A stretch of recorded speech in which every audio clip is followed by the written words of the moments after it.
There's 10 dozen things you can do today to be healthier. But what are the three that if you get these will do 80% of the work? How do you do exercise, nutrition, sleep, stress management in the context of a real human life, in the context of a messy human life?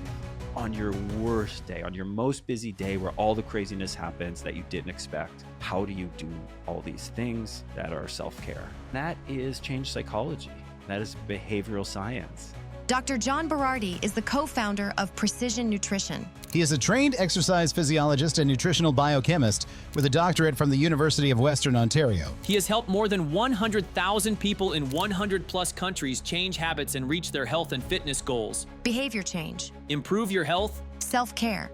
Short-term periods of restriction will not negatively affect your metabolism. People think your metabolism is broken because you're like, I went back to eating normally and I gained all the weight back and then some. I must be broken. But that wasn't it. It's not that you were broken. It was that... Ozempic, is it helping or hindering behavior change? Dr. John Berardi, welcome to Slay. That's me. Thank you for having me. I've been looking forward to this, and we had a couple of false starts, but now we are here, and I'm delighted to be with you. Same. This was a long overdue conversation. I've been wanting to talk to you, honestly, for probably a good 2 or 3 years, and I'll tell you why later on in the episode. Oh, this is like a teaser. She's not even going to do it now. See, this is good. This is good content right here. I'm literally one of those like Instagram lurkers. I won't slide straight into the DMs. Like there's, an acquaintance period. I want to know more. I want to know what questions I would ask if given the opportunity. And now I have the opportunity. But JB, let's start with your background. What are your qualifications? I did a pre-med undergraduate degree, and I have also degrees in psychology and philosophy. I wanted to learn about all the things, the body, the brain, how to think, how to be, how to move, how to be healthy. And then I was destined for med school, applied to a bunch of med schools, was on the eve of going. And then I had an epiphany, like, I don't think I like medicine. I felt like I would have liked the challenge of doing med school. It seemed hard. And I did like learning all about the body, but I everything I learned about the body was to pervert it to some end that was like health, fitness, sport, performance, how you look, how you perform, you know what I mean? So I'd learn a thing and go, about that. It's great. But how do we do better? How do we thrive? How do we be stronger? How do we, change our aesthetics?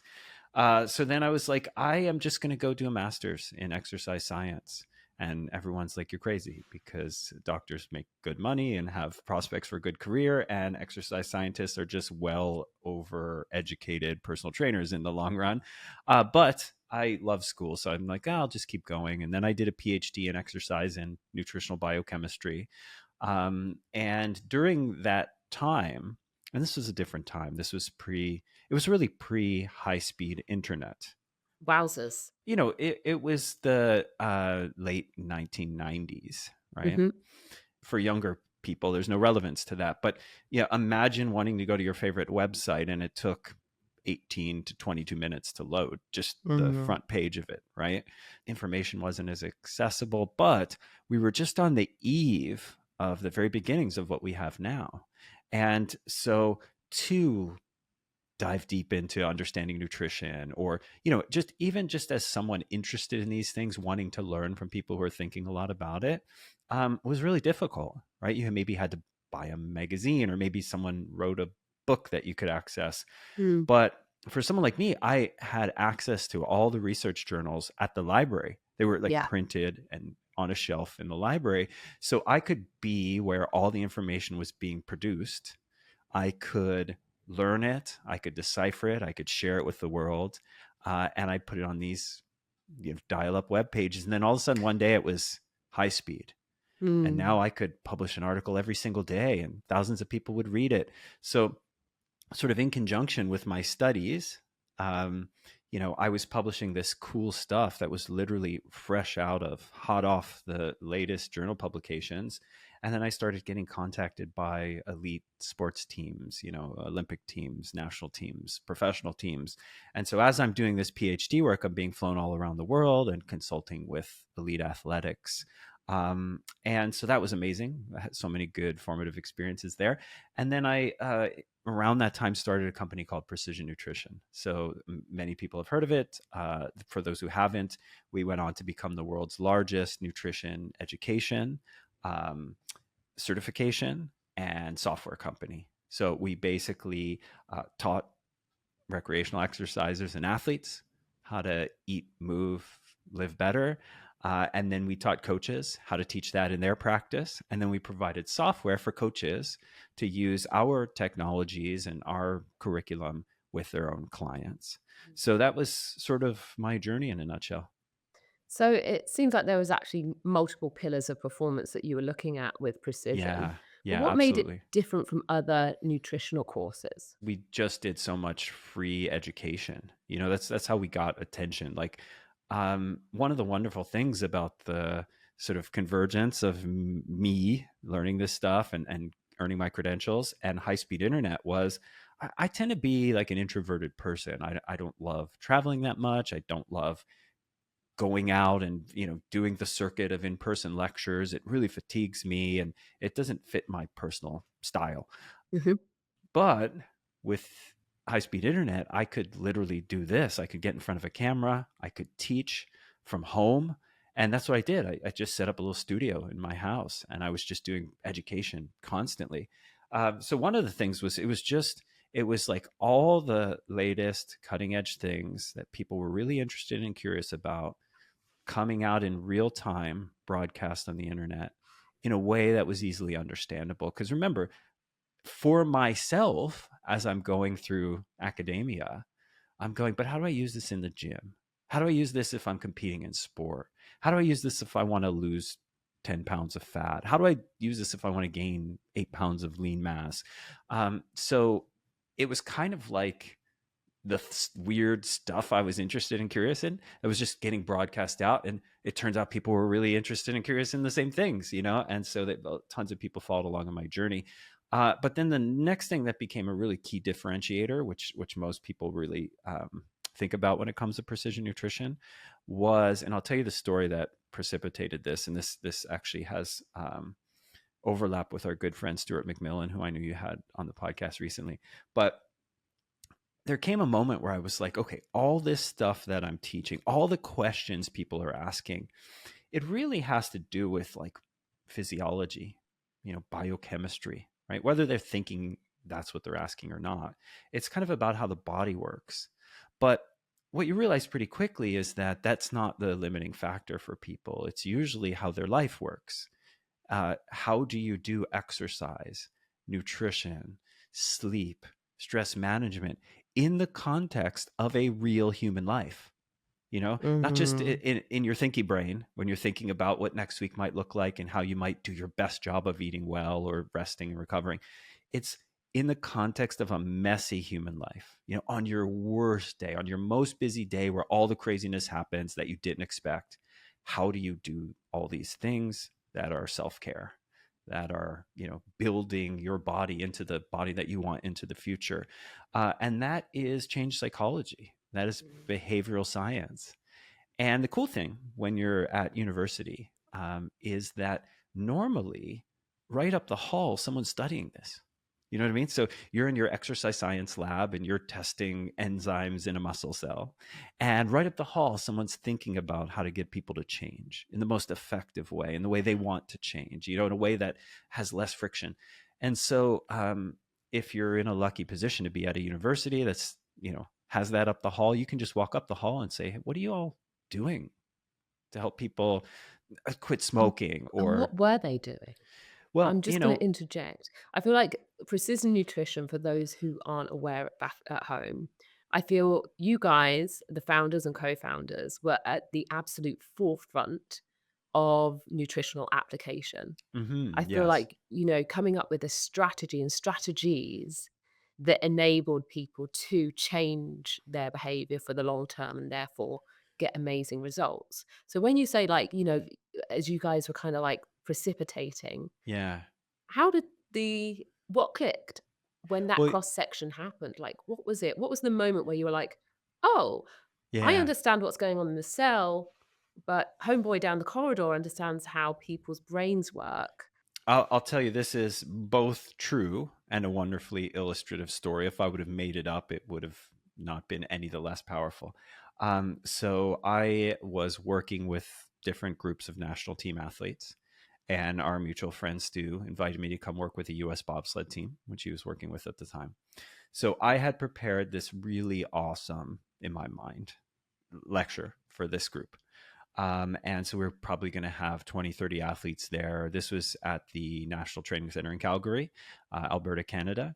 And there were some other athletes there, some big name Olympian speed skaters and other people who've done really well at the Olympics. So I was like, oh man, these are really elite athletes who probably are at this sort of advanced level of, fine tuning their bodies and their intake and their way of thinking, all the things, right?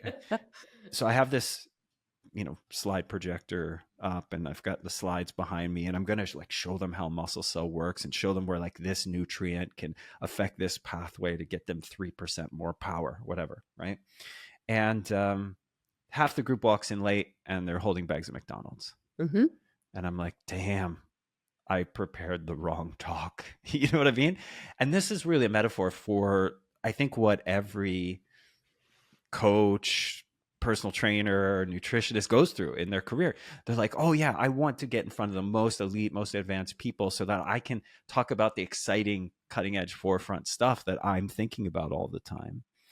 And you get in front of those elite people and you're like, oh damn, they're struggling with the same issues that my mother-in-law does. Absolutely. You know what I mean? So Yeah. this is our humanity levels the struggle. You know what I mean? And so that's where, when I say, nutrition, sleep, stress management, in the context of a real human lives are similar, whether you're an elite athlete or not. The stresses of the day are just completely different. Someone might go off to the office, someone else might go off to the running track. That's right. And you might get a phone call that someone's sick and you have to leave early, and that, oh no, you didn't sleep well last night, and on and on and on, right? All the things that happen, right? So it's just how do we help people do, first of all, identify what the lowest input, highest value activity is, right? So there's 10 dozen things you can do today to be healthier. But what are the 3 that, if you get these, will do 80% of the work? Okay, cool. Let's identify those right now. And it may be different for different people based on how their body is and their unique day and all those things. Give me an example of the most common 3 that used to come up. I did a talk the other day to a big group of youth athletes, right? And so it's a nutrition talk, and it's what's the number one most important thing you think I'm going to say you should be doing? And if you don't do it, you'll struggle the most. And they say, oh, eat enough protein or whatever, right? And for me, it's dehydration. It's fluid intake. Why? Why that? Well, because if you lose 1% of your body weight in water, so if you weigh 100 pounds, it's only a single pound. You can sweat that out easily in a single session of not hot yoga, Absolutely. You lose power, endurance, strength, cognitive ability, decision-making, all the things you want. You know what I mean? And if you just drink, you can replenish it in just a few minutes. Yeah. So you're this is this is just a simple example, but don't be dehydrated is such a powerful health tip that just so easily gets overlooked. And if that's a struggle of yours, if we can fix that, then we've already made great strides, because then you will make probably better eating decisions. You'll have the cognitive capacity to make a better decision. So it's the thing that has all these knock-on effects down the line. It's how integrated sort of sleep and eating and exercise are, right? If you have a bad sleep, then your likelihood to make better decisions for nutrition the next day suffer. Your likelihood to exercise suffers. So all these things are integrated. So that's what we're doing, right? A good nutrition coach will look for those opportunities, right? So, if we're identifying them in terms of food and nutrition, it's going to be, don't be dehydrated. So drink, right? And then we might have a plan for someone. And then eat enough protein. That would be the second one. Then we think about carbohydrates and fats. Now, those are the whats, right? The what of the food. But then the next thing, and this is the thing we often think of even before that, and I'll share, we at Precision Nutrition were most famous originally for our year-long coaching programs. So we had dramatic results, and we had this cool thing where we had, contests, sort of body transformation contests, and we'd fly all over the world and surprise people with $20,000 prizes. And it was a really fun, amazing time.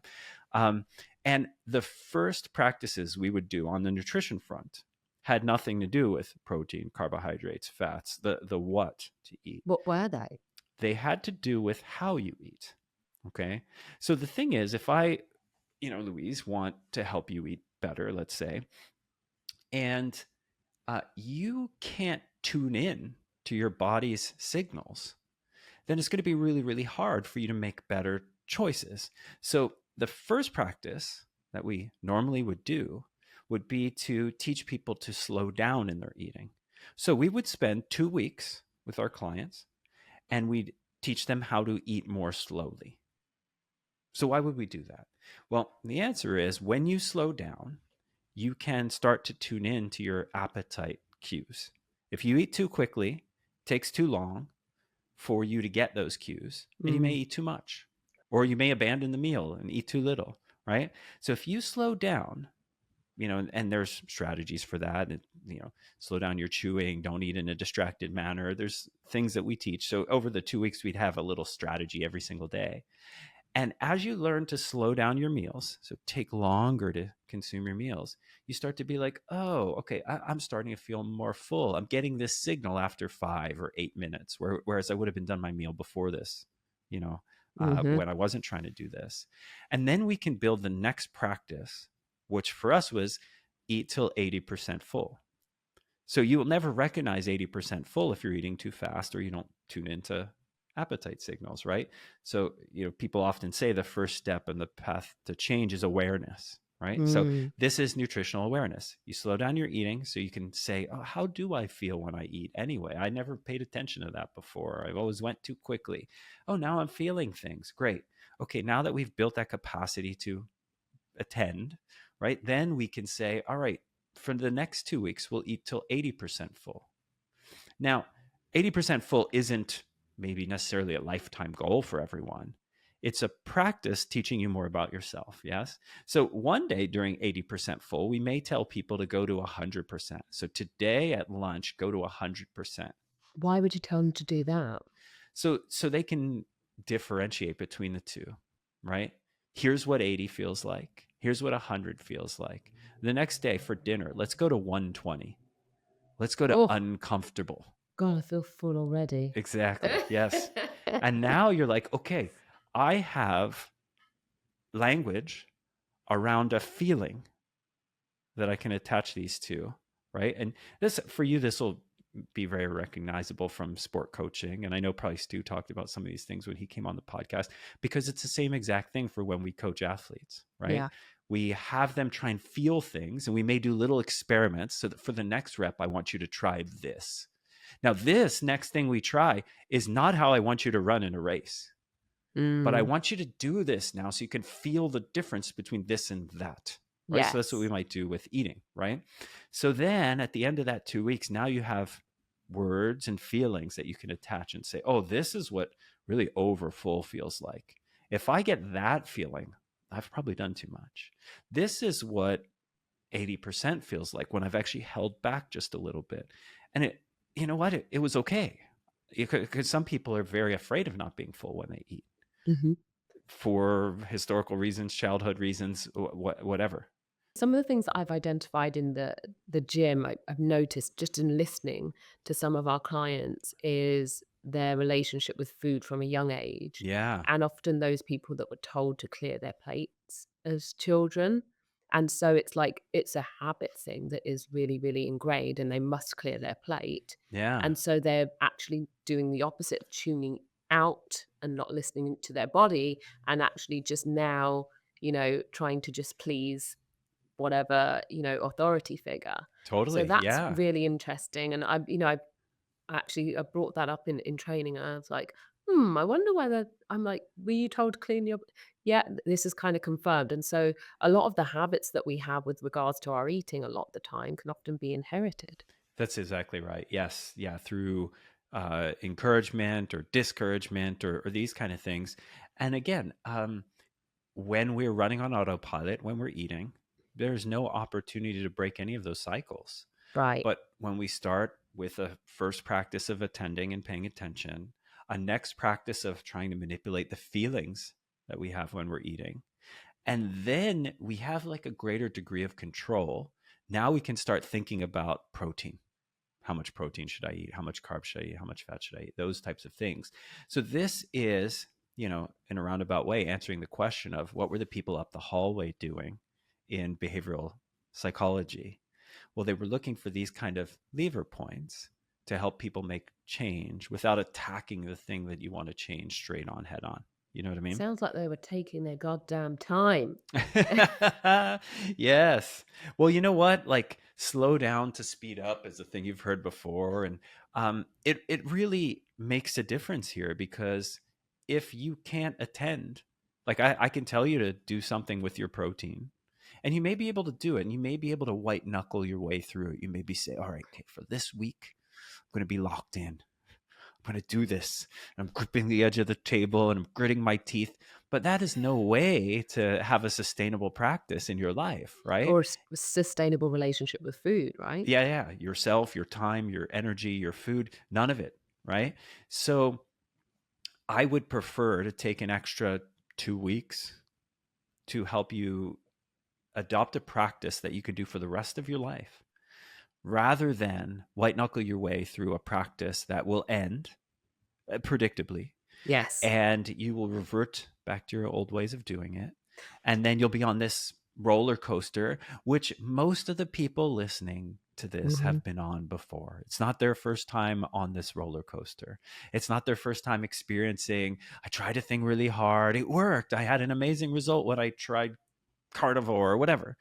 But then, whatever, life got busy but then the problem is confidence gets stripped away, doesn't it? Right? You say, Right. maybe I just don't want this bad. You come up with a bunch of stories, but it's not you that's broken. It was the system, right?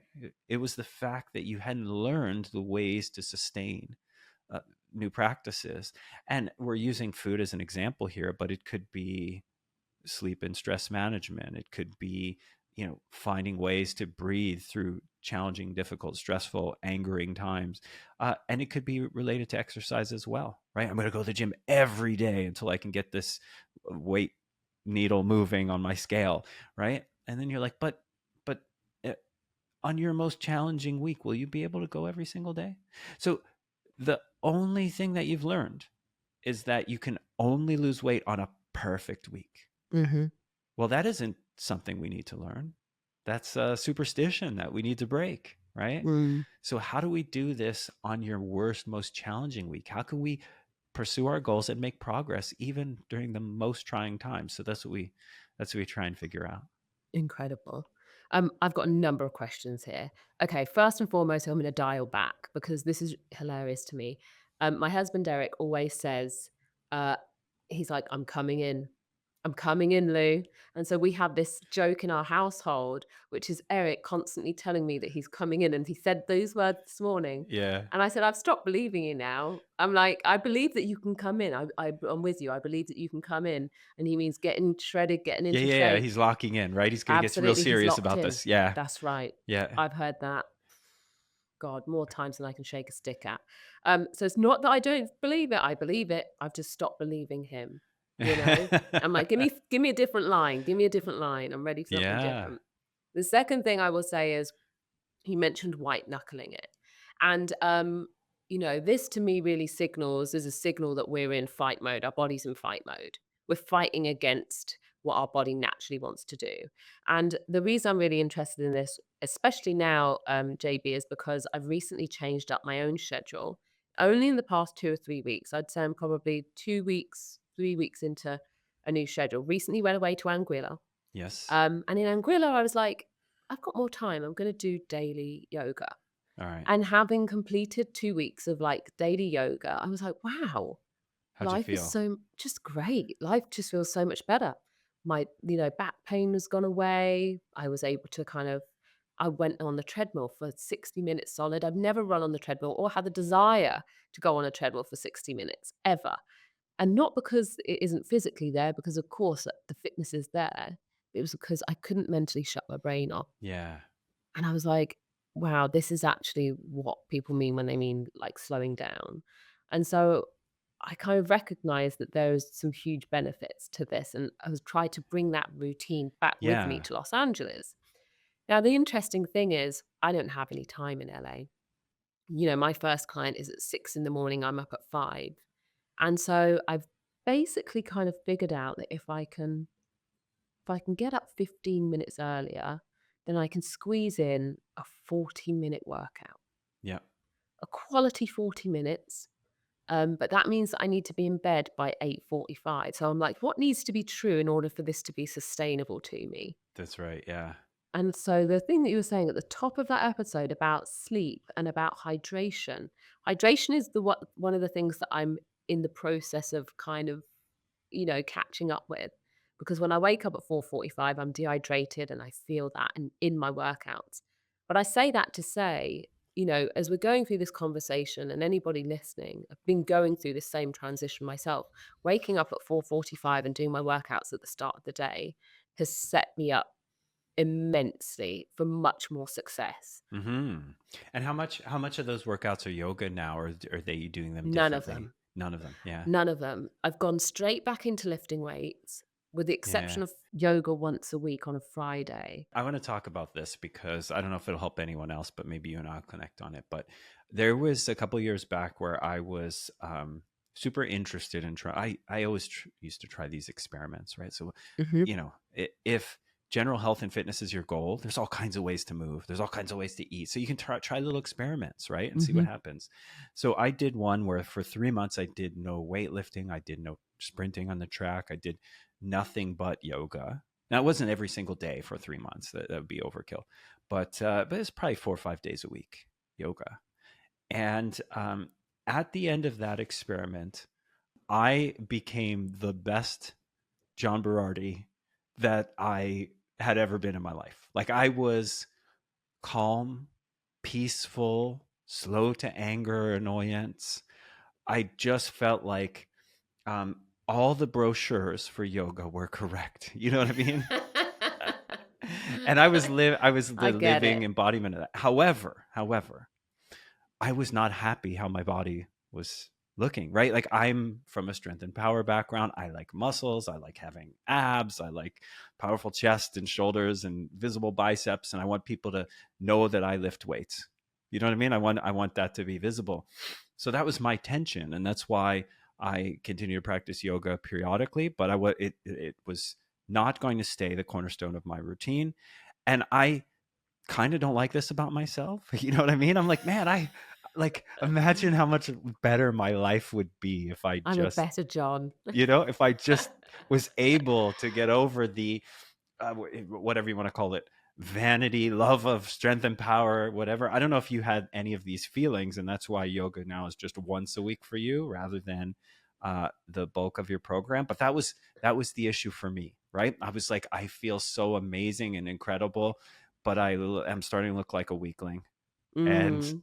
I want to look a different way, So And the interesting thing for me is my outcome has really just been about athleticism this year. I was kind of like, okay, what would not a goal, but what would the word be? And the word was athleticism. And I wanted to feel athletic and be able to still be elastic and powerful.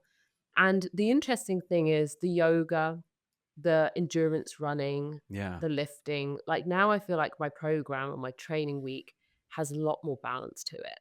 And so whilst there might not be 60 minutes of yoga every day, there is a 60-second stretch at the end of my whatever I do. I always now finish my routine in one stretch that just enables me to just come out of that fight mode, that white Hmm. knuckle that we talked Yeah. about. Well, I'll tell you what I've discovered too, and this may be helpful to you and the people listening as well, because my focus has been doing more track and field style training. Yeah.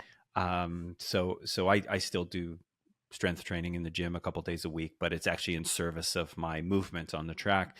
But I do these, Stu would call them like long duration isometric holds. For Yep. those who are like, what the heck does that mean? It's just long hold stretches, right? So you would do a stretch and you would hold it for 1 minute or 1.5 Mm. minutes, Mm. or a position like you go into an unweighted deep squat, so very, very bottom of the squat position, and you just hang out there and breathe. So and I coach a bunch of sports, and one of them's track and field. So I've actually been doing this with my athletes as well. So it's like a 5 to 6 minute yoga session at the end of every single workout that we do Mm. together. Because I Mm-hmm. think part of what gives you all those wonderful feelings with yoga is the very attentiveness to breath and breathing while doing some kinds of challenging physical activity. And so I'm like, if we can find these stretch positions and hold ourselves in them and breathe through them and have our nervous system, our mind, relax our muscles in that process, it may only take a couple of minutes. And so even after the most challenging track and field workouts that I do or my athletes do, we'll do this and we all feel like, Oh, that that's so wonderful good. feeling after the 5 minutes. You know what I mean? So I think it's a really nice compromise. At least that's what I'm telling myself. At Slay, we have a standard stretch that we take everybody through. Yeah. And if you turn up late to your session, then minutes get taken off of the stretch. Oh, So that's because how it's we keep, so, yeah, yeah. because it's the best part of the day. People What's the dread the stretch? workout. It's basically an assisted stretch. So each of us trainers will take each of our clients through a stretch on the left side and right side of their body, and they literally just lie there. Ah, And you can yes. just see the weight their body weight just like melting into the floor. I mean, the science behind this is super clear. So, after exercise, there's everyone has little aches and pains, and the muscles around those aches and pains will guard, right? So they'll tense up, right? So you might feel it in your right lumbar spine. You might feel it in your shoulder or wherever. And these long duration stretches, holds, where you really intentionally focus on breathing and relaxation, tend to get all the muscles that are tightening around that little ache and pain area Mhm. to relax. And when you do that, right, it actually allows the area that may be slightly tweaked Yep. to get blood flow. So it's really helpful for rehabilitation and just getting over slight injuries. Yep. But the process is the relaxation of the nervous system. But that's what we're talking about when we're talking about stress management. Mm. It's getting the nervous system to say, at least for these few moments, I'm safe. Yes. I'm And okay. that's where you want to be when you're making decisions, especially when it comes to about food. But Absolutely.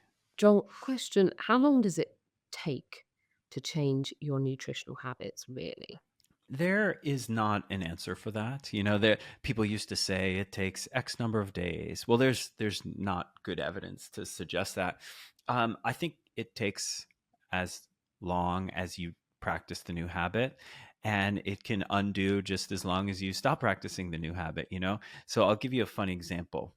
I remember noticing for the first time in myself, creatine's a nutritional supplement many people are probably curious about. I think it's great. I think most people of all ages should take it.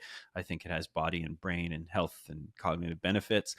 Most people are aware of this. But I remember early on when I started taking creatine, I had a little bit of a morning routine where I would make my tea in the morning and I would put my creatine in my tea. And it's just a little habit. You start the kettle, you take down your coffee mug, you put your, loose leaf tea in whatever your infuser is. And then as soon as I would finish, I would just have my scoop of creatine. It was all on the same shelf and it was all lined up. And I remember this practice, right? Like it's just something you do day after day after day. So I remember running out of creatine, and Mm. it took a week for the creatine I ordered to get to me. This is before Amazon would deliver in 32 nanoseconds. And there were 3 days in a row after my creatine had expired, there was no more, where I literally grabbed an empty bottle of creatine. Like I grabbed there was no bottle there, right? For 3 days in a row. Like I knew I was out of creatine cognitively, but I went for it and poof, Grabbing the nothing was sky. there. Grabbing air. Yes. So that's like the power of habit, right? Yeah. I'm literally grabbing for a thing that's not there. I don't see it. You know what I mean? But my brain has a pattern, right? And then my creatine comes. So it's a few more days and I stop grabbing for the creatine. And then I have it now and I forget to grab it for a day. And I have to, oh, wait, I forgot my creatine. Oh, I'll put it in later, right? So it is as simple as it could be a week, it could be a month. It depends on your commitment to it and how, and this is another best practice of, behavioral and change psychology, how you stack your habits, the new ones, onto ones you already do. So some people have heard of this idea of habit stacking. It's super powerful. This is an example of a habit stack. You want to start taking creatine. You've never taken it before. How will you remember to do it? You won't, unless you add it to your morning tea. And if you have tea every day, then you'll get your creatine every day. You know what I mean? So that's a habit stack. If there's a practice, let's say you're taking a new medication and you put it right next to your toothpaste and you take it right after you brush teeth in the morning, then you're habit stacking. You add the new thing to a well-worn habit that you've done a million times and you will continue to do, and it'll be very, very easy to do. You try and do a new habit without stacking it on, it's more challenging. It'll be difficult to remember it. Does the order matter of our habits? In the beginning, I don't think so. I think we should keep the stakes really, really low when we're trying to add new positive behaviors. I was listening to a Huberman Labs podcast the other day with a dentist, and she was talking all about oral health. And, Andrew Huberman is super keen on all the protocols and adding all the things to his life that are beneficial. And he was like, hey, so listening to your points throughout this, I feel like I should be, brushing, flossing, scraping tongue twice a day. And she was like, oh, wait. Like maybe you can do that. But most of the people listening are doing almost none of that. So let's just say floss once a day. At the end of the day, before bed, that's the time to do it because you have stuff built up on your teeth from the day. So I think that there's sort of like, so this is like a little trick for listeners, right? When people are giving public health advice for all the listeners, right, who are maybe just learning about this for the first time, they're going to put the bar really, really low, right? Floss once a day, whenever you can do it. Right? And that's wonderful. Then once you've built that practice, if you can add a second, it would actually make a difference. Going from 0 to 1 is more powerful for sure than 1 to 2. If you don't floss at all, flossing once a day is way more powerful than 0. Yep. A bigger gap than from 1 to 2. However, 1 to 2 will give you benefit. If you can add that in, you'll get a little bit of an aggregated benefit from those. But geez, trying to go from 0 to 2 and staying at 0, that's the problem. And that's, I feel like, what most people are doing when it comes to addressing their nutrition. Absolutely. Or sleep. They're like, 8 hours of sleep. I know I have to get 8 hours of sleep. I got to get started. What does your husband say again? I'm coming in. I'm coming in. I'm coming in. I'm coming in. Gotta get those 8 hours. Yep. And but the question is, how many are you getting right now? 5? Okay, we're not coming in. Absolutely. The train will never arrive in the station if you try and go from 5 to 8. There's no way. You're not doing it, right? Yeah. So can we get 6.5? Yeah. That's your next goal, right? Yeah. And this is, answering the question from earlier. What did you learn up the hallway? If you're at 5, you don't go to 8, you go to 6.5. Then when you're at 6.5, you can go to 7, and let's nudge our way up there. Now, to your point was also very good. This feels like it's going to take longer. Absolutely. You know what I mean? And this is a very wonderful, adorable human trait. You know what I mean? To be like, the little thing is too small. I can do more. Let's make it go faster. And what's adorable about it is we've tried this before. And it didn't work. It did not work. Listeners, you've tried this before. I've tried this before. Louise, you've tried this before. It doesn't work. 1,000 times over. It doesn't work. JB, I want to take you to your Get Shredded plan. So I'm not sure whether people know. I imagine you probably created this a long time ago, the Get Shredded 100 years ago. Now, most people don't know that JB has a free downloadable PDF online called the Get Shredded plan. My goodness, and it must be still available because nothing goes away on the internet, for better or worse. It still is available. I found it a couple of years ago and I was really intrigued. I have a few questions about it. So for those that basically the Get Shredded plan, I think it's probably like an 8 to 12 week program that you said that you would use every 104 weeks or something like that. So is it once a year? Yeah, you could use it once a year, once every other year. So your aim during that time was, and this is what I loved, this has stuck with me. And I often say this, I think about this for myself as an athlete, and I also think about this for my clients, because I think that fat loss, if you're a person that's in reasonable shape, fat loss is a season and it's not something you have to focus on all of the time. But I say that to say, you said, I think during this plan, that you aim to get in shape, like ridiculous shape, like once a year or once every 18 months, something like that, because you know what it actually takes. And not necessarily its toll on the body, but the level of commitment that it requires of you on a daily basis. Yeah. And so the Get Shredded plan, for all of those of you that aren't aware of it, is basically a fat loss program. Yeah, very highly restrictive, low calorie, just shred as much fat as you can in as short a period of time. And you're very explicit. Yeah, unsustainable. Extreme way. Yes. So obviously, one of the things that comes up is this body weight times 10 measurement. Where did that come from? Was it your own trial and error? And this is the idea that if you want to be in a calorie deficit, a good place to start would be timesing your body weight times 10, and therefore using that as your calorie goal. Yeah, exactly. Yeah, scientists have figured these kind of things out over time, right? They figure, you measure 10,000 people in a laboratory to figure out their metabolic rate, which is how many calories they burn just, over the course of a normal day. And you go, oh, wow, okay, here's what it looks like on average. And that tends to be about X times your body weight, right? So that's a general thing that applies decently to most people. And then they say, all right, cool. Well, if you want to lose weight, you have to be in a deficit, which means you eat less than you burn, or you exercise more than you eat, or whatever. You just have to have fewer calories in at the end of a day, week, month than are going out, right? Generally, that works up to be about body weight times 10. So if you're 100 pounds, it'd be 1,000 calories a day. It doesn't sound like very much. If you're listening and thinking that, you're correct. It's quite restrictive. If you're 200 pounds, it's about 2,000 calories a day. And so that would be a starting point. Some people might even say as low as eight times body weight. So 800 for calories a day. When would they know to potentially take it down from like 10 to 8? Trial and error, unless you have access to metabolic lab and what so no one.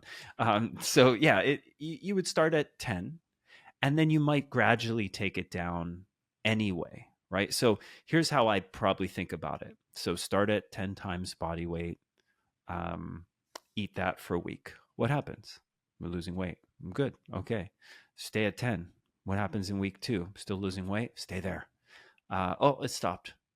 Okay. Maybe we take it down to 9. Now that's only 100 calories. That means just a few less bites, right? It seems like all this really precision mathematics and stuff, but you're like, hey, you're just going to have 2 less bites of chicken. You know what I mean? And then, okay, how's that going? It continues. Great. So I wouldn't start at 8 because that could be too much restrictive and just too miserable. So start with the maximum number of calories within the range that you can, and you still see a result. And then you gradually nudge it down if you have to, because weight loss has slowed. But if it continues to go, great, keep it 10. If you can go 8 weeks at 10 and you lose, however much body fat you wanted to, brilliant, stay there. If you need to nudge it down, And what's really interesting, there's fairly well known guy by the name of Martin McDonald, who um, is also a nutrition educator. Hmm. And he's been publishing a lot about this with like what he calls like an aggressive fat loss programming. And so some of the more recent research coming out. So historically, what people would have said is that kind of highly restrictive eating will ruin your metabolism. It will create disordered eating. It will do all these things. Um, and some of the more recent research suggests that it may be like more effective without some of the effects that people had worried about historically, if contextualized properly, right? So that contextualized properly is the key. I'm doing this for 8 to 10 weeks. This will have no reflection on how I will live beyond this 8 to 10 weeks. This is not what good eating looks like. And then when I return to how I was eating before, some version of that, that is not bad eating. So if you have a history of disordered eating, this may not be for you. This may be uh, triggering old behaviors and patterns that are not effective and helpful and may set you back quite a long time if you've had a good positive recovery. If you haven't struggled with that, you should still pay attention to it. On the metabolism side, it won't. Short-term periods of restriction will not negatively affect your metabolism. Why people have thought that is because long-term periods of restriction might, question What's the mark. difference between short and long in terms of duration? Yeah, so here we're talking about like 8 to 12 weeks of Would be short. aggressive caloric restriction. That would be very short. Hmm. Longer would be much longer. You know what I mean? Like we're talking about 6 to 12 months, right? Would be question mark. We're still not sure. One of the reasons why people do feel that way, that like a large calorie deficit could lead to a metabolic problem in the long run, is because of the natural behavioral consequences. So at the end of Mm. that 8 to 12 weeks, you've lost all the fat you've wanted. You feel, wow, I look great in the mirror. However, I feel absolutely terrible. I've been on a very restricted eating plan. It has affected every aspect of my life. I'm a less nice, less patient, less awesome person. I have no energy to do any of the things I used to enjoy. This all happens on a highly restricted caloric plan. You will feel no energy. You will not want to exercise. You'll drag yourself through it. You will be meaner to your partner and your children. You will be hungry all the time. You'll be thinking almost exclusively about food. When you're at work, your performance will be less good. Your gym performance, if you do sport and activity, that performance will drop. You will make a trade. Mm. We had published a piece. It was an infographic in an article called The Cost of Getting Lean at Precision Nutrition. And it was this very sober discussion of what kind of trade-offs people make. So when you see someone who's incredibly shredded and you're like, damn, that body right over there, we wanted people to know what that person's trading to look like that, you know? And in the long run, you're also trading reproductive health and a host of other things. But in the short run, if you're willing to make this trade, and everyone should have their own answer to that, there's no good or bad here, then you know this is how you'll feel. And at the end of that, every part of you will want to eat every food that you denied yourself for the last 8 to 12 weeks. Mm. Every part of you will be driving, and this just isn't like choice. There's hormones, there's neurotransmitters in your brain. There's all these things telling you, fill back up, right?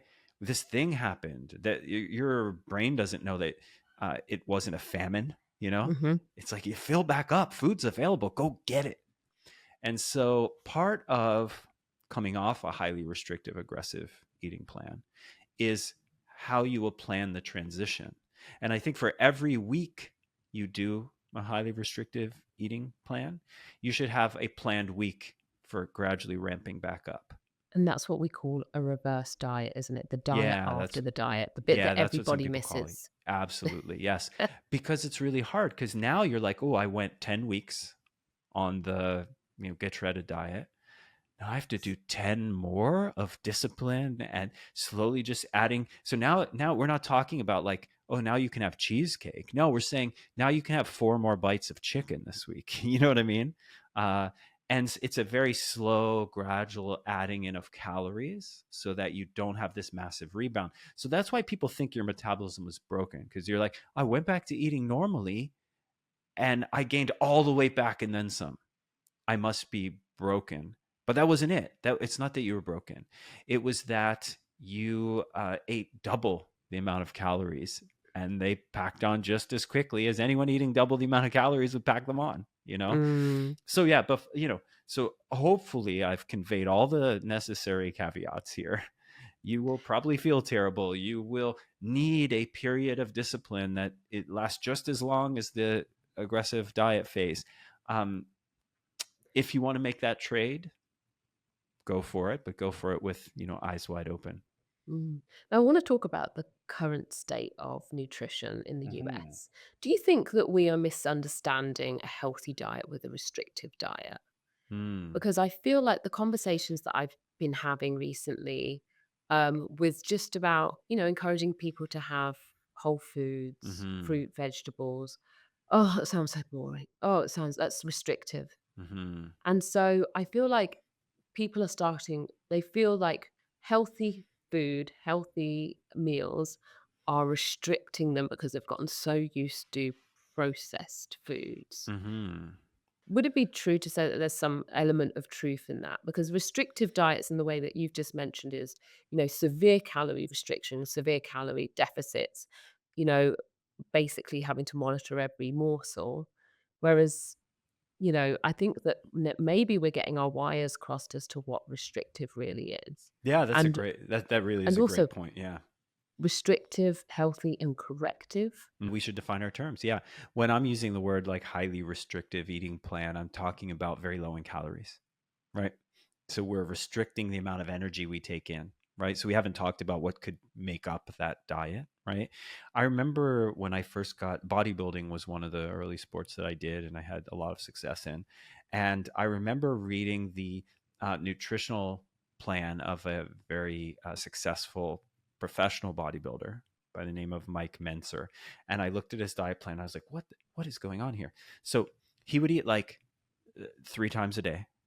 And this was not always. This was just when he was getting ready for a bodybuilding contest where, paramount importance is being the lowest body fat possible. Hmm. And it would be like 1 chicken breast, 2 ounces of vodka.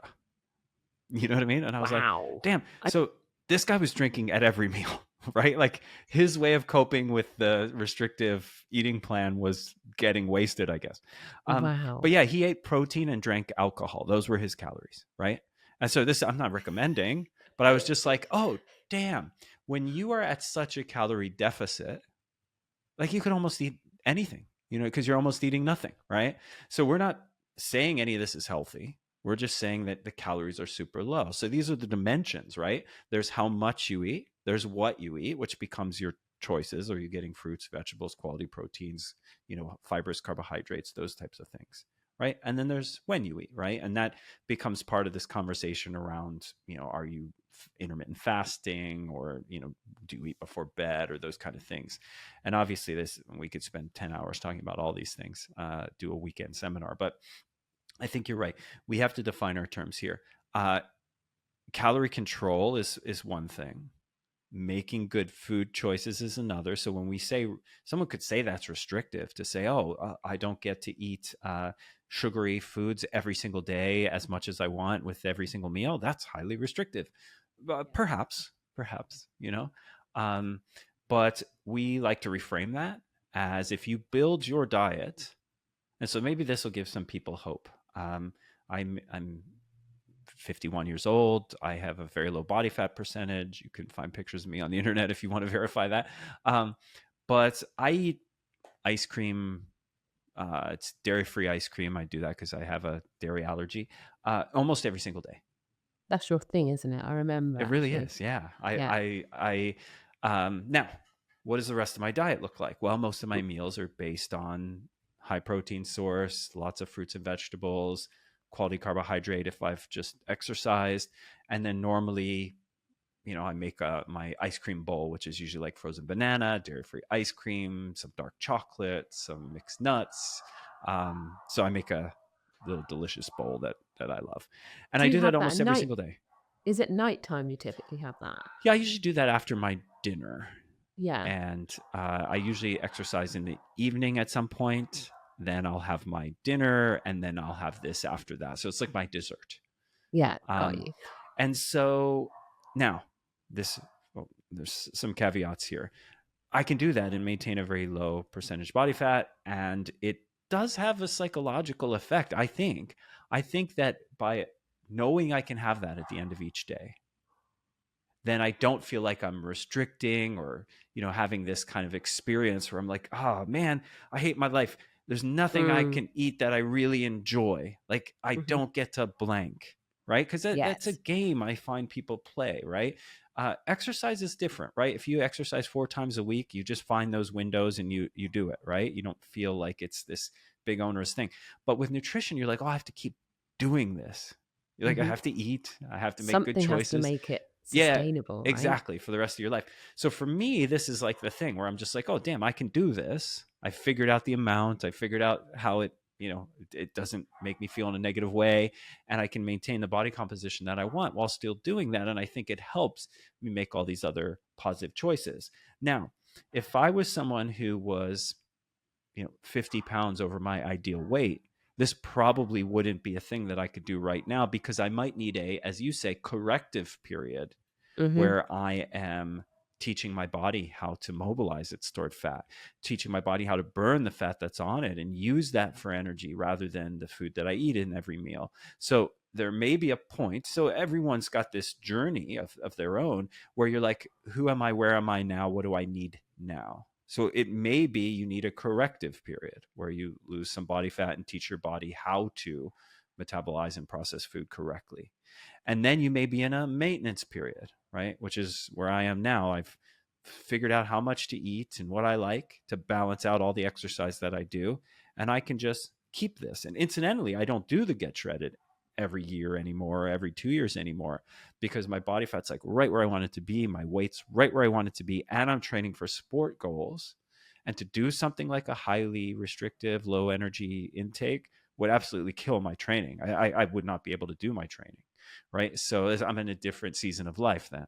I get it. Do you want to know what my ice cream bowl is? Yes. Mine's Frosties. Frosties. I have and I literally every single night weigh it out. 1 ounce of Frosties, a little bit of almond milk, not too much almond milk because I like my Frosties crunchy. Okay. And that's the thing for me. I get them from Trader Joe's, just Okay. the frosted flakes. Yeah. And for me, it's frosted flakes. Also, Trader Joe's do this little mini ice cream cone, and it's also dairy free. Have you seen it? No.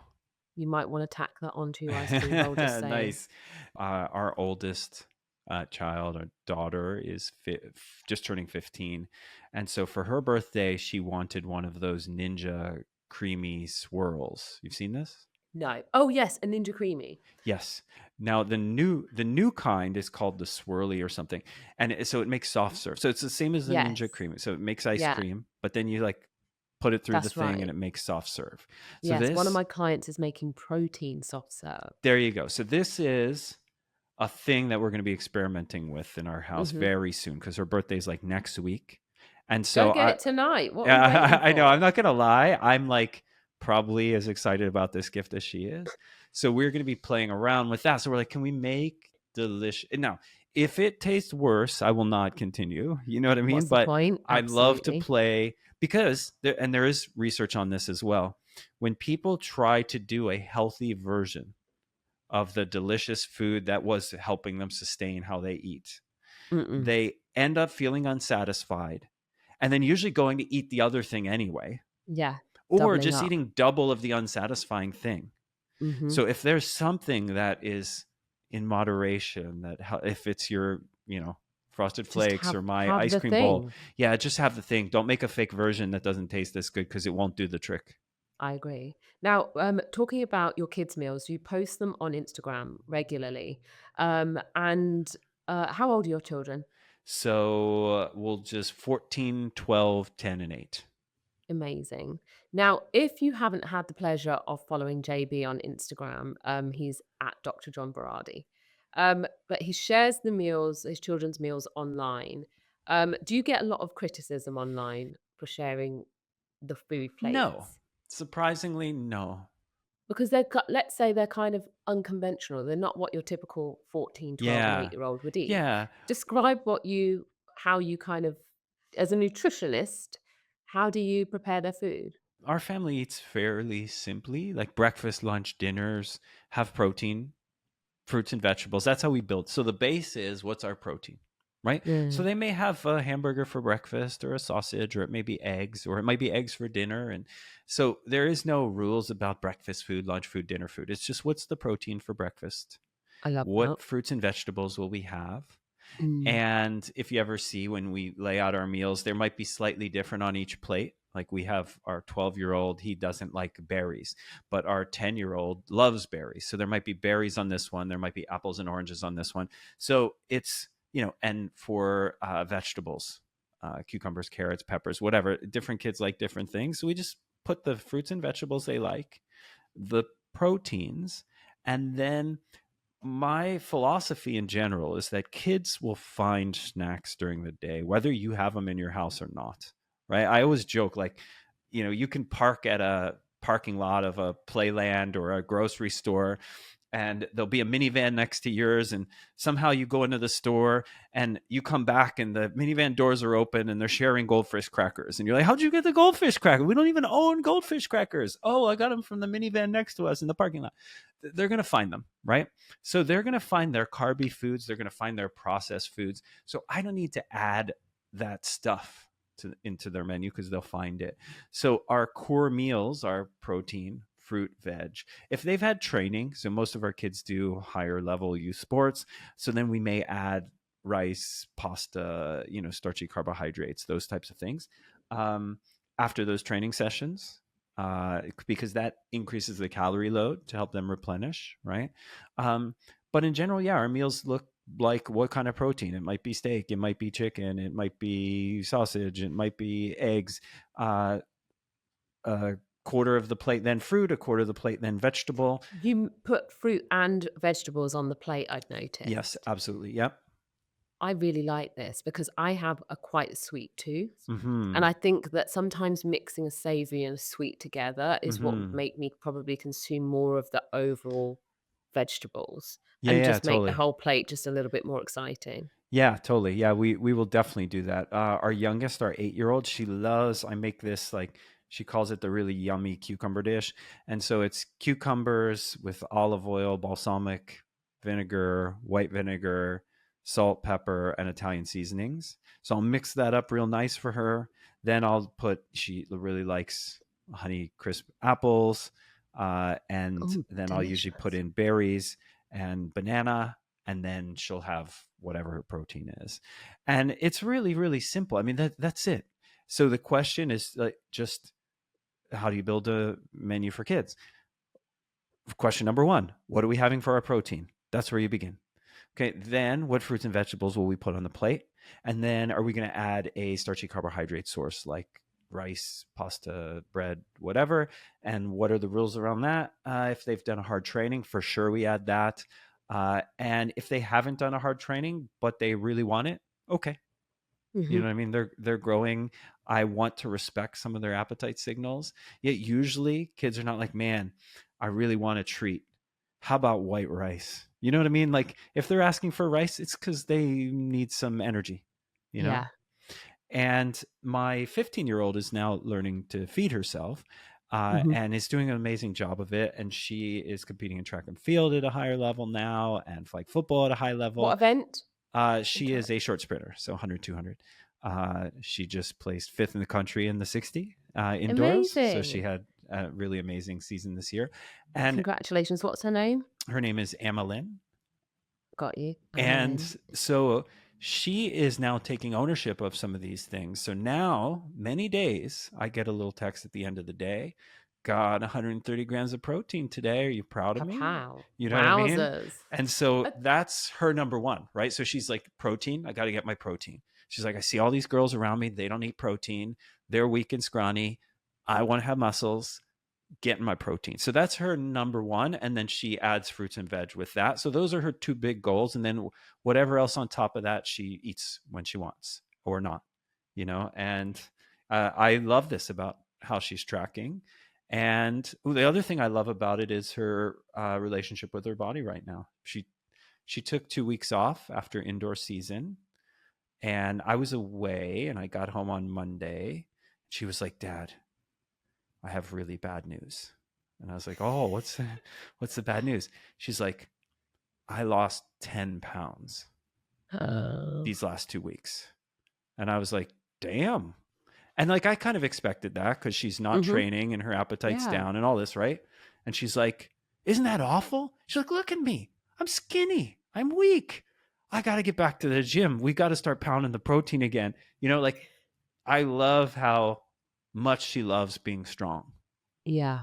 How much she It's attaches. beautiful. So body, like, she doesn't want to be smaller. She doesn't want to take up less space. Yeah. She wants to be strong and be able to do things, And so you can see how it all ties into, how we eat, how we exercise, and how we manifest that in confidence, Absolutely. That's so, so encouraging. John, I'm going to give you a couple of like really somewhat quick fire Sure. questions. And then I've got a couple more questions, then some questions from our at-home audience. Yeah, let's rip through them. Really quick stuff. If there is a quick way to answer any of these. Yeah, we'll try. How long before bed should we not be eating? Doesn't matter. If you still need to get calories in, then eat them. And if you are done your calories for the day, stop eating. Yeah, go to bed. That's exactly right. Yeah, there is no rule about that. The only thing that you may discover is that, if I stop an hour before bed, I may sleep better. But some people are quite the opposite. Some people, if they have a good meal that doesn't make them too full, sleep better. And so, I mean, we know these things about individual differences, right? Some people are night owls. Some people wake up early in the morning. So, of course, our response to food will be similarly different. So it doesn't matter that kind of timing. Really, when we talk about what matters, it's how much are you eating? What are the quality of the foods? Stop. That's it. The timing maybe matters if you've really nailed down and perfected the other two. But beyond that, it's just, are you over the course of a week, not a day, getting about what you need and not too much more? That's because some people even think of nutrition for the day, but the body doesn't have a day counter. Really, it's the aggregated surplus or deficit or balance over time, over a week, a month, a year, What about when we're waking up in the morning? Is it the same? Does the same thing apply? Or should we be delaying our meals until 12 noon? Or should we be eating as soon as we wake up? Brush your teeth, go to the bathroom, drink some fluid, and then the rest is preference. I personally don't eat till, if I train in the morning, don't eat till after I train. Because I will get some fluid. I'll take the kids to school. I'll go get my workout, and then I'll have a nice meal after that. But that's not a recommendation for others. It depends on how your schedule goes. Some days when I don't train in the morning, I may eat in the morning. You can use hunger and preference as a guide. Hunger question mark, because you can train yourself to be hungry in the morning, and you can train yourself not to be hungry in the morning. There's a neurotransmitter in the brain called ghrelin that sort of maps to your usual eating time. So if you normally eat at 9, about 8:30, it starts making your tummy rumbly, But after 2 weeks of not eating in the morning, that signal stops, quiets Dampens down. and then you won't have a rumbly tummy in the morning. So you can actually become a morning eater or not morning eater. So it doesn't matter. I say, think about the whole day, right? So what does your day look like? When will you have the chance to eat? Will you have the chance to eat something healthy at lunch? No? Then eat something healthy at breakfast, and then maybe wait till dinner. So these are the kind of small trade-offs you make if you're flexible about your eating and your life, right? When will I have the chance to get 2 or 3 quality meals today? No chance to get 3. Okay, how about 2? Is your best chance at 8 a.m.? Okay, get it at 8, and then eat again at 8 p.m. if you need to. So think about the whole day. So and really it might take 2 minutes in the morning. What's my Mm. day look like? Open the schedule. When will I have a chance to eat? Okay, if I skip breakfast, will I have a chance to make a good choice at lunch? Yes. Okay, good. I'll do that. No chance for lunch? Okay, so then I'm going to skip breakfast, eat shitty at lunch? No, that's not a good plan. Let's not plan for that. See what I mean? Now, you mentioned ghrelin there and the like dampening down of food noise and hunger. So, my question therefore is Ozempic, is it helping or hindering behavior change? I guess if it's going to be a long-term thing that you do, then it is the behavior change. You know what I mean? And then it is changing appetite signals. It is changing the food choices. I think it depends on your level of interest in choosing healthy foods. So if you took Ozempic and had no interest in eating more phytonutrients, so those really healthy things that aren't vitamins and minerals that come in plants. If you have no interest in eating an adequate amount of protein each day, then you'll probably just eat less. You'll probably lose a little bit of weight, and you'll be the same squishiness that you were before, relative firmness and squishiness, but a smaller version of that, right? Yeah. So, what we're Um, talking about is body composition, right? exactly. Yeah. Yeah. Mm. So, however, if, you have a genetic difference that makes you crave more eating, and you've had that your whole life, and Ozempic helps you to eat less, but you actually care about protein. Like my daughter, you want to text someone and tell them how much protein you got at the end of the day. You Mhm. want to think about a rich, colorful palette of fruits and vegetables each day because you know all the wonderful things it's going to do for you. Then it can be a real asset. So it really depends on your own commitment. Like, do you just want to get skinnier and do no work? Cool. Ozempic will get you there. Do you want to improve every aspect of your internal cellular health? Do you Mm. want to make decisions now to build you tomorrow in a way that's more resilient, more healthy, more energetic, looks better, feels better, does better? If you want to do those things, it can help with that as well. So it really depends on what you're committed to. Now, there's been a lot of noise recently in the media about glucose and insulin and glucose monitoring. In particular, I'd say one of the biggest proponents has been the glucose goddess. Do you think we should be paying attention to what she's um, promoting, or should we be so obsessed with our glucose levels, or is there more to it than that? Well, let's just say there's no way to know what your glucose is doing unless you have a glucose monitor. Yeah, you can guess, but this is a really interesting area. There was a study published maybe a decade ago now, out of the Middle East, and I think it was Tel Aviv. The study was amazing because what they did was they put continuous glucose monitors on a bunch of people, like a whole lot Hmm. of people, and then they had them just eat foods, and they had them record what they ate. And so, like your ice cream, let's say you ate ice cream and it really spikes your glucose. I could Hmm. eat the same ice cream and it doesn't spike my glucose, right? But I could eat a banana and it gives me the same spike that you got from ice cream. And so it really, so people think it may have to do with your gut microbiome. So all the little bacteria that live in your gut and help digest and absorb and process the foods. I'm not really sure why there's these differences. But it's one of the things that's most genetically variable, your response to foods and how much glucose or insulin you produce. So it's really, really hard to say, Louise, these foods will give you a glucose spike, these foods will not. So, is there any kind of subset group that it would be beneficial for them to be monitoring their glucose levels on a daily basis? Yeah, people who have time, energy, like numbers. It's really a psychological profile, not a physiological profile, right? I mean, you know them.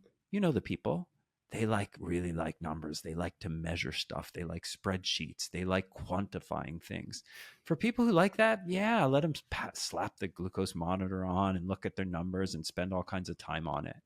if you're super busy, if you want this health and fitness project to just fit seamlessly into your normal complicated life, don't do that, right? You'll just be collecting data that you'll never look at, that won't matter.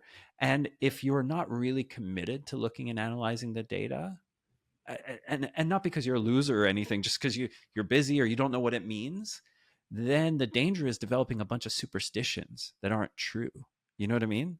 So I don't know, I'll give you an example. My son plays high level soccer, and they have this new thing that they wear on their boots to measure everything from their matches, right? Yes, it gives all of the feedback of the game, where they were. Yeah, exactly. Yeah. Yeah. And so the coach has this dashboard, and I'm like, he coaches multiple teams. He's a busy guy. He's never going to How look at does it. he crunch all that He data? doesn't. He's not going to, right? So I have some time. I'm super interested in these things. So I say, Coach, you want me to go through it and look for patterns and trends and see what's happening here? Nowadays with AI and ChatGPT, I can feed the data in. I can ask it what to look for, and it'll do it in a fraction of the time it ever would have in history. So I'm like, let me look at this, right? But think about what's happening here, right? You're putting trackers on these little kids who are never going to look at the data, right? Hmm. And even the coach isn't going to look at the data. So you need a nerd who cares about these things and knows what to do with it to figure it out. So if you are that nerd, sure, put a glucose monitor on yourself. If you are not, then it's going to be a waste of your time and energy. Agreed. AG1, is there Yeah. a better and cheaper alternative? Given that the majority of women, we see higher levels of iron deficiency and vitamin D deficiency, and it's been reported that AG1, um, doesn't contain these supplements, the things that are going to help Mm-hmm. improve those things. Um, and it's promoted as this kind of one size fits all supplement. Is there a better alternative? Is there something out there that we should be taking that's going to be perhaps more effective? Like, we're talking for women here specifically. um or are we just being sold down the river again? Is it just another gimmick? There's two answers. So answer one is like the one where I'm like, what is legitimately better? So legitimately better is eating more fruits and vegetables and intentionally trying to eat the rainbow. Yeah. Precision Nutrition, we talked about it earlier. It's a company I used to own. I don't own it anymore. I have nothing to sell anyone. I'm retired. For those listening, I've not tried to sell you anything today. I will send you over to the PN website though, because there's a great infographic about eating the rainbow. It's about the benefits of different colored fruits and vegetables. So here's the cool part. What makes up the different colors in your fruits and vegetables are different phytonutrients. So phyto means plant, nutrient, you know what nutrients are. So phytonutrients are things that aren't vitamins, minerals, proteins, carbs, fats. They're these nutrients. So some of them have become very famous over time, like resveratrol, right? Which was Never heard of it, yeah, John. exactly. Perceived as like an anti-aging and it's in wine, so we must love it. So that's a phytonutrient. It's a nutrient that comes from plants that isn't a vitamin, mineral, protein, carb, fat, right? So the colors, so red, green, orange, yellow, purple, the color tells you what different phytonutrients are in there. So if you eat purple versus red, you're getting different phytonutrients. So you don't have to know the names of all of them, right? You don't have to know what beta carotene is or resveratrol. All you need to know is if I'm getting some reds and oranges and yellows and greens and over the course of a week, then I am getting the most plant power possible, right? Because that's what AG1 is trying to sell you. They're like, we took all the fruits and vegetable colors, right? All those nutrients, we ground them up, and now you can just drink them without trying, right? But there's a whole bunch of stuff that it doesn't have in it, right? Now, am I saying it's bad? No. If you are not going to do what I just said, if you can't envision a future where when you shop at the market, you're not going to grab some different colored fruits and vegetables. If you're like, meh, I'm not going to do red cabbage, and I'm not going to eat, yellow bananas, and I'm not going to eat green leafy vegetables, then okay, a very weak and pale alternative is powdered vegetables and fruits. But it's a very weak alternative. You know what I mean? What makes it weak? What do you mean by weak? The fruit and Potency? vegetables themselves contain much more bioavailable, much richer, much wider sources of these kind of awesome nutrients. Now, again, if you're not going to do it, right? So it's like saying flossing 3 times a day is best, but I might only get one. Okay, cool. If you're the one person, right, only get one, then a powdered fruit and vegetable nutrient drink is fine. It's really fine. In fact, there's one that I take every single day. So I'm not hating on these, and I take one. There's one that's available here in Canada from North Coast Why Naturals do you take it? that I really like. I don't know. I guess I have this, and people have argued that I'm stupid for it, and that's okay. I can be stupid in this way. Like an insurance policy perspective, right? I'm like, Against? insuring against deficiency. I'm like, I'm training really hard. I moderate my intake. I don't overeat. I get a lot of fruits and vegetables, but maybe I don't get all the things. Mm-hmm. So I am working really hard to have a wide variety of colors and, fruits and vegetables each day, but maybe I miss a couple of things. And I'm getting older and I don't want to miss any things, and I'm training hard and I want to get better at my sport. I don't want to miss any things. So it's like the insurance policy against deficiency. So I do take one. It's not AG1. So this gets actually to your question. There are much, much more affordable. AG1's expensive because a high percentage of every sale goes to the network. You know what I mean? It goes to the marketing, goes to the machine. Do I think it's bad? No. If you can get it and like it, that's cool. But I think there are ones that taste better. I think Give there me are ones 3. that, thing is, I don't know what's do you know any in the US? Because I don't know what's in the US.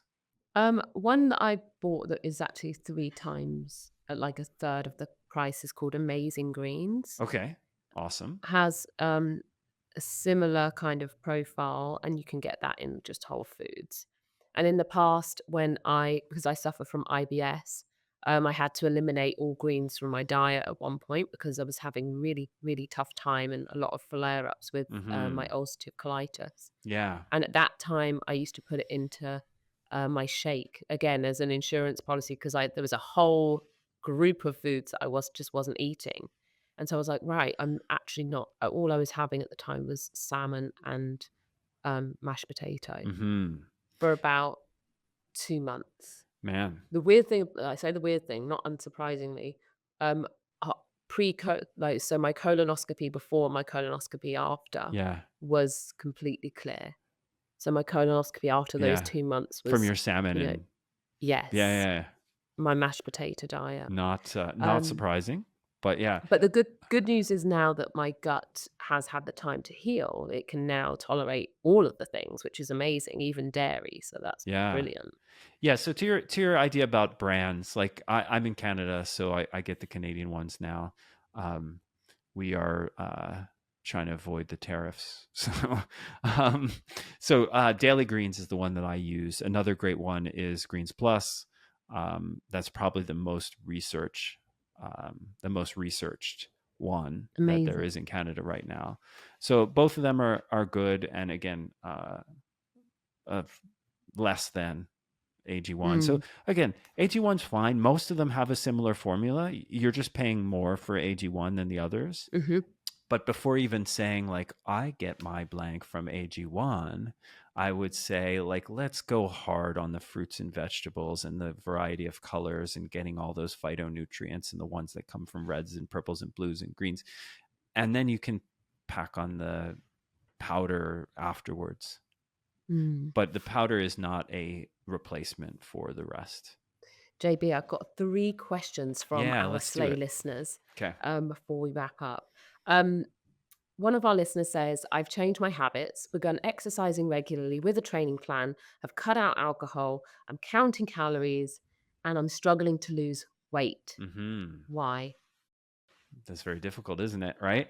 It's really quite hard to know. I can't know the answer without seeing all of those things. Can I ask Um, a question? Is there a difference between weight loss and fat loss? yeah, of course there is. Yes. I mean, What's the difference? if you are new, so to this point, if you are new to exercise and you are a responder to exercise in terms of muscle gain, you could be adding muscle and losing some fat and thinking you're not changing at all, but it's only because the scale's not moving because you're replacing one with the other. That could be happening for sure, right? Um, the other thing is that you have an idea of how much you need to eat to lose weight, and that idea is erroneous. It's just incorrect. Uh, all of this is a series of individual experiments, right? Mm. This is how I look at exercise and nutrition. It's how I look at coaching now. I say this a million times. All the kids that I coach will hear this a million times and probably be annoyed with it.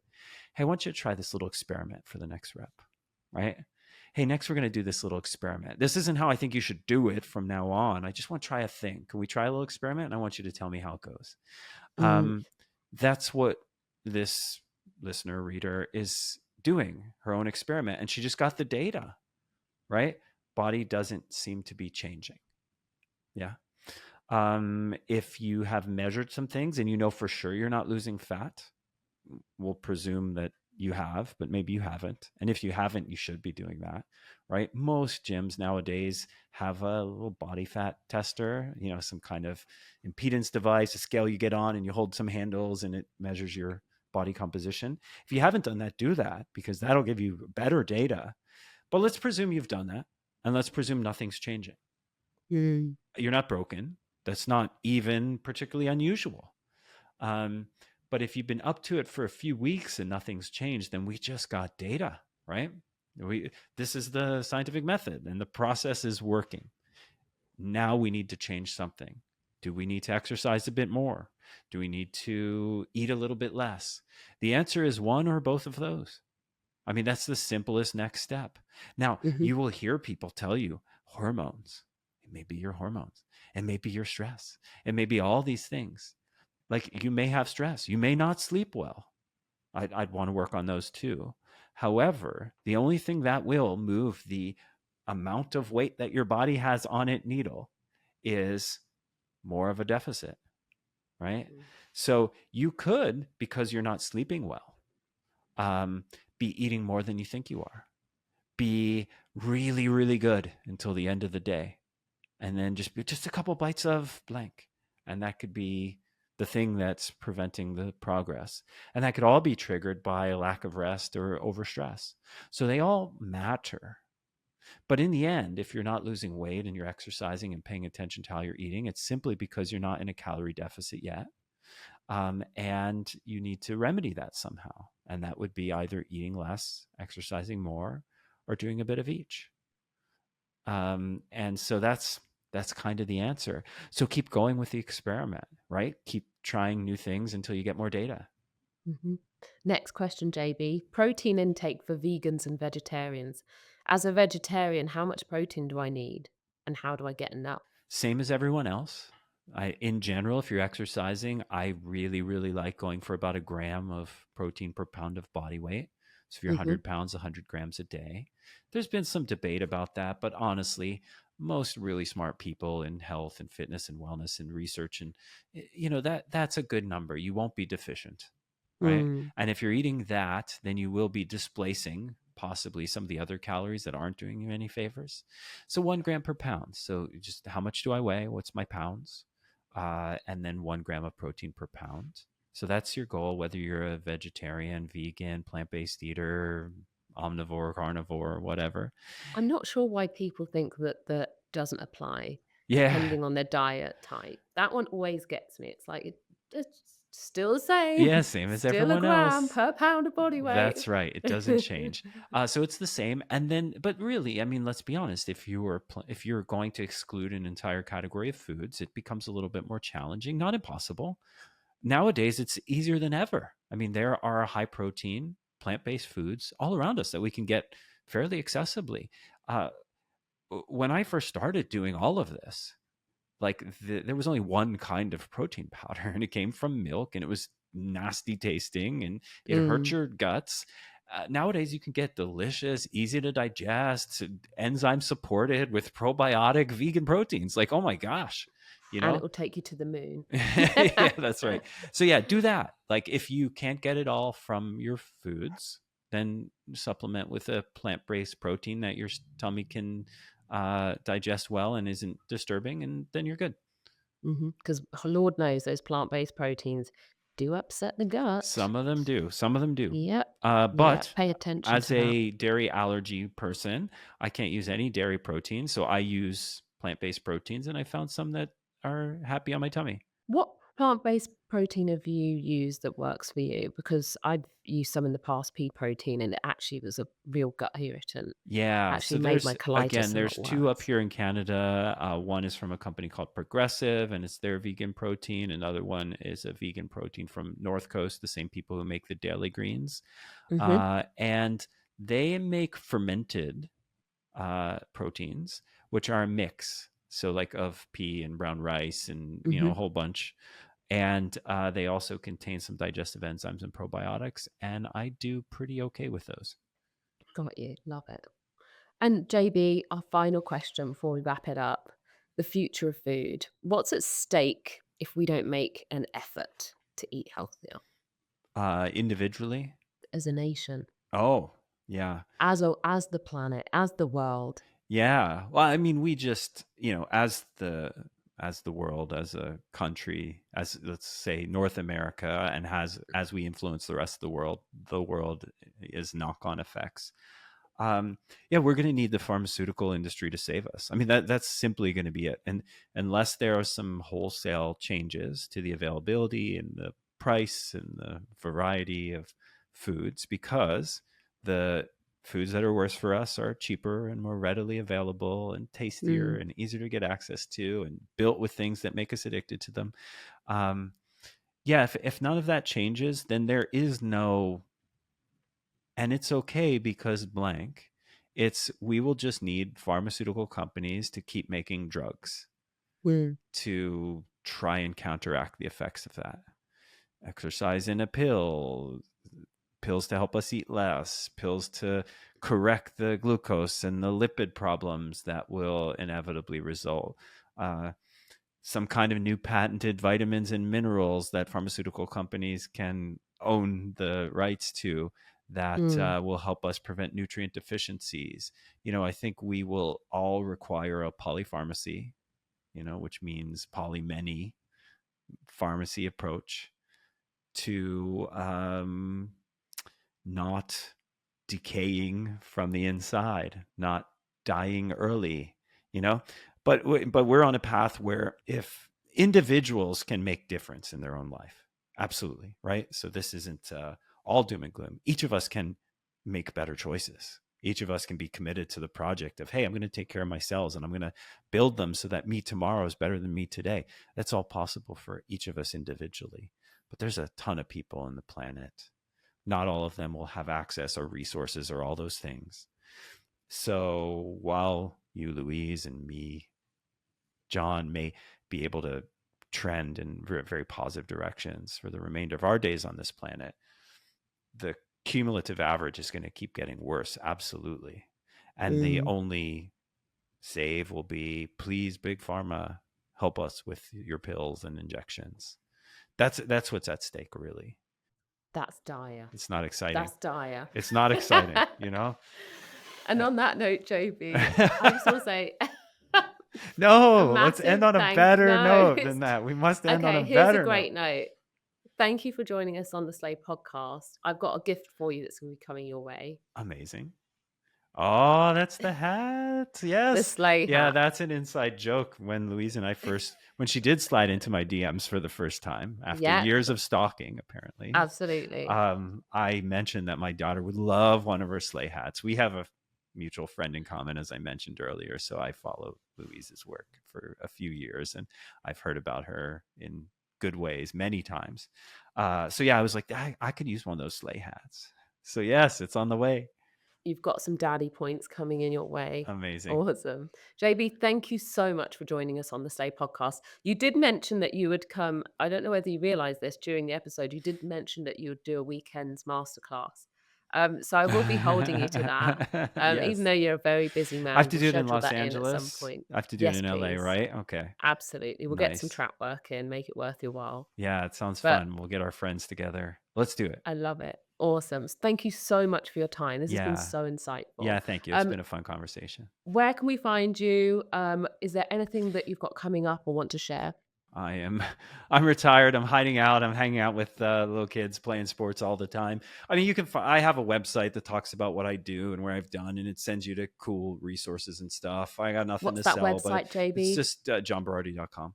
And then I do have, like you say, an Instagram. I am not a regular poster on social media, but when something fun or exciting or I have some thoughts come up, I might pop them on there, or I might share my kids' meals, as I said, or I might share a championship that we recently won in sports.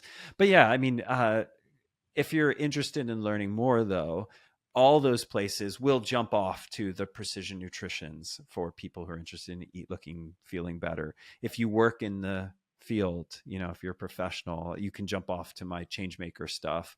I ran a company. Now I have a great team running it, and I don't do much with it, called the Changemaker Academy. And that's for professionals in the space who want to level up their career. So there's some stuff. I'm downplaying it a little bit, but mostly I do hang out with my family. But if you come to my website or my Instagram, you can jump off and see what kind of things might be interesting to you. Amazing. JB, thank you so much for your time. We appreciate you. Thank you.